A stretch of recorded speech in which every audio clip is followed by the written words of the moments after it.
बिस्मिल्लाहिर्रहमानिर्रहीम। अस्सलाम वालेकुम नाज़रीन, मैं हूं ज़ाहिद अज़ीम और आप देख रहे हैं हमारा यूट्यूब चैनल A.न्यूज़।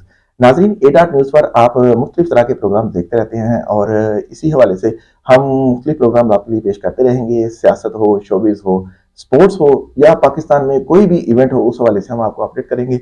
और आफ्ताब इकबाल साहब हमारे साथ मौजूद हैं। इतनी सर्दी में मैंने उनको अपने साथ बिठाया है। और आफ्ताब इकबाल साहब, क्या हाल है? ठीक ठाक है? अल्लाह का शुक्र, ठीक। अच्छा, सबसे पहले हमारे नाज़रीन को बताएं कि लाहौर शहर जो है आपका आबाई शहर है जी।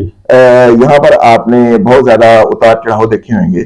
उस हवाले से हमारे नाज़रीन को बताएं कि लाहौर शहर में जितनी अब सर्दी पड़ रही है, क्या आपका जब बचपन था इधर तब भी इतनी ही पड़ती थी या इससे ज्यादा थी या कम थी? बिस्मिल्लाहिर्रहमानिर्रहीम। सुनने वालों के लिए मेरा सलाम भी पहुंचे। असल में ये जो लाहौर शहर है ना, जहाँ हम बैठे हुए हैं इस वक्त जी, यहाँ से आप बस ये चंद किलोमीटर के फासले पर आपको पता है कि हमारा बॉर्डर है जी। और ये सन 65 की बात है जब यहाँ से लोग बहुत मोहब्बत और जज्बे के साथ ये जज्बा था लोगों के अंदर कि इस मुल्क की तामीर और तरक्की के लिए अपनी जान भी देनी पड़ी तो देंगे। और फिर लोगों ने देखा लाहौरियों का जज्बा, पाकिस्तानियों का जज्बा कि सन 65 सितंबर में जी उन्होंने क्या कुछ नहीं किया, ठीक है। और बच्चों से लेके बुजुर्गों तक, चाहे वो 70-80 साल के बुजुर्ग थे, उन्होंने अपनी जो है ना वो जाने हथेली पे रख के अपने जो पाक फौज है उसका जो है आपको पता है साथ दिया और उनकी ऐसी कदर अफजाई की कि फिर जो हमारा पड़ोसी मुल्क है ना जी उसको मजा चिखा दिया। और ये 65 जो है ना जी 65 से आप कह लो कि 3 साल पीछे चले जाए, सितंबर में ही जी, सितंबर की जंग हम जिसे कहते हैं, 65 से 3 साल पीछे चले जाएं तो सितंबर 62 में मेरी पैदाइश है। तो मेरा ख्याल था कि जंग तो 62 में होनी चाहिए लेकिन जाहिर है ये जंगें जो हैं वो अच्छी नहीं होती। मुझे याद है कि जब मैं छोटा था और आहिस्ता आहिस्ता जब आँख खोली है, बड़ा हुआ, इर्द गिर्द देखा तो बहुत ही खूबसूरत और तरह का माहौल था, बहुत और तरह की सूरत हाल थी। सर्दियाँ तो शायद इससे भी ज़्यादा पड़ती हों क्योंकि उस वक्त इतनी पोल्यूशन नहीं थी। आज तो हमें लाहौर वालों को तो सांस लेना मुश्किल हुआ है कि एक तरफ सर्दी है, फिर उसके ऊपर हम धुंध जिसे फॉग कहते हैं, फिर उसके ऊपर स्मोक, जिसका सबसे ज़्यादा जो है वो मसला है कि वो जो है धुआं और धुंध मिलके स्मोक बन जाती है और उससे लोगों को बहुत सी बीमारियां का सामना करना पड़ता है। आपको पता है कि लोगों के गले खराब हैं, लोगों की आंखों के मसाइल होते हैं, बाकी सारी चीज़ें होती हैं।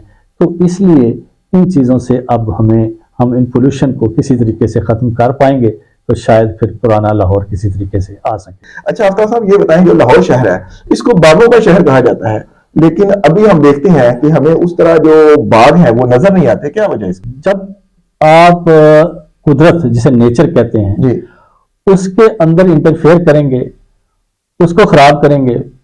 हमने देखा है कि लाहौर जो रहना चाहिए ओदे विच की कुछ नहीं सी है, बागां दा शहर भी सी, कालजां दा शहर भी सी, खूबसूरत जिहड़ा मनाजर दा शहर भी सी, वो तारीखी शहर भी सी, हर कुछ था इसमें। लेकिन हुआ क्या, हमने आहिस्ता आहिस्ता आहिस्ता आहिस्ता इसमें अब लाहौर के थोड़ा सा हम जाते थे आगे, माल से आगे निकलने वाले लोग जो हैं वो इधर जो है वो धर्मपुर से थोड़ा सा आगे जाने तो आगे फसलें होती थी और उन फसलों की वजह से ग्रीनरी थी और बहुत से हमारे फायदे थे। लेकिन फिर जिस के हथे चढ़ा लाहौर बेचारा, जिस तरह पाकिस्तान जिस के हथे चढ़ा उसका उसने बेड़ा गर्क किया है, अभी तक तो यही आसार जो है ना वो सामने नजर आते हैं।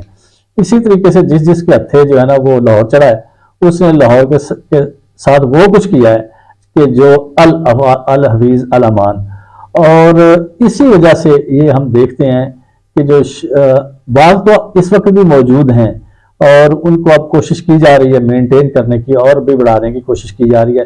लेकिन जब शहर की आबादी बेतहाशा हो जाए और आपको पता है कि एक छोटे एरिया में बहुत ज्यादा आबादी है और जहां पे लोगों के पास पैसा है उन्होंने कई किनालों के घर बना के बैठे हुए हैं। यहाँ पे कोई चूंकि पॉलिसी कोई नहीं है किसी भी हवाले से, और पॉलिसी बनती भी है तो किसके लिए बनती है? गरीबों के लिए।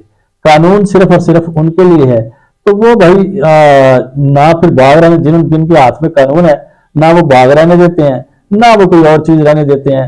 हमारे शहर का हाल ये जो मेट्रो शेट्रो बाकी सारी चीजें बनी है, उसकी वजह से लाहौर की जो तारीखी खूबसूरती थी, जो उसका असर हुआ है, वो हमारे सबके सामने है। और दुनिया भर में अंडर जो है ग्राउंड ट्रेन चलती हैं, अंडरग्राउंड सारा सिस्टम है ट्रांसपोर्ट का, हमारे भी यहाँ हो सकता था, लेकिन वो हमने अपने हिसाब से देखा और उसके मुताबिक काम चला है। उसमें बिल्कुल आपने सही कहा, लंदन की हम बात करते हैं तो उसमें भी अंडरग्राउंड जो है वो ट्रेनें चलती हैं। तो होना तो ये चाहिए कि हम हर साल जितने दरख्त काटते हैं उससे 2 गुना ज्यादा लगाएं, ताकि हमारी जो नई नस्ल है उसकी हेल्थ मुतासिर ना हो। ऐसा क्यों नहीं होता? नहीं होता है ऐसा, हम लगाते हैं। असल में पॉलिसी, हमारे प्रॉब्लम ये है कि जो भी सियासी या गैर सियासी हुकूमत आती है, उसने ये बताना होता है कि जो पिछले वाला बंदा काम करके गया ना, वो ठीक नहीं करके गया। इसलिए हम उन पॉलिसीज को ना वो आगे पीछे करते रहते हैं। देखें, बिलियन ट्रीज का जो प्रोजेक्ट शुरू किया था पिछली गवर्नमेंट, इमरान खान की जो गवर्नमेंट थी, वो एक इतना बड़ा प्रोजेक्ट था कि उससे पाकिस्तान की तकदीर बदल सकती थी। और साथ साथ उसके साथ हमारे जो बच्चे, जो हमारा मुस्तकबिल है ना, उनके लिए बहुत कुछ था उसमें। और वो बहुत अच्छे तरीके से जो है ना, वो आइंदा जिंदगी, उनको एक खूबसूरत पाक साफ जिंदगी मिलती। लेकिन हमने ऐसा नहीं किया। हमने आते ही वो तमाम मंसूबे, चाहे वो सेहत के हों, चाहे वो तालीम के हों, चाहे मुल्क की तरक्की के हों, डैम्स के हों, या ये बिलियन ट्रेन्स के हों, फिर मैं बहुत सी और प्रोजेक्ट्स का जिक्र कर सकता हूं, लेकिन हमने उसे फौरी तौर पे खत्म करना चाहा, खत्म करके बताना चाहा। लेकिन अब कौम में शऊर और तरह का आ गया है, वो लोग इसको और तरीके से देखते हैं। और उम्मीद की जाती है कि जो हमारी अब आइंदा नस्ल आ रही है, वो बहुत शऊर के साथ अपने हकूक का इंशाअल्लाह तहफ़्फ़ुज़ करेगी। जी नाज़रीन, आफताब इकबाल साहब के साथ आपने देखा कि हमारी गपशप बहुत ही मौसर साबित हुई और बहुत ज़्यादा उन्होंने खूबसूरत बातें की। और इसी तरह की बातें हम करते रहेंगे। कल एक नए प्रोग्राम के साथ फिर हाजिर होंगे। अपने मेज़बान जाहिद अज़ीम को ए.डॉट न्यूज़ से इजाज़त दें। अल्लाह निगहबान। अल्लाह निगहबान।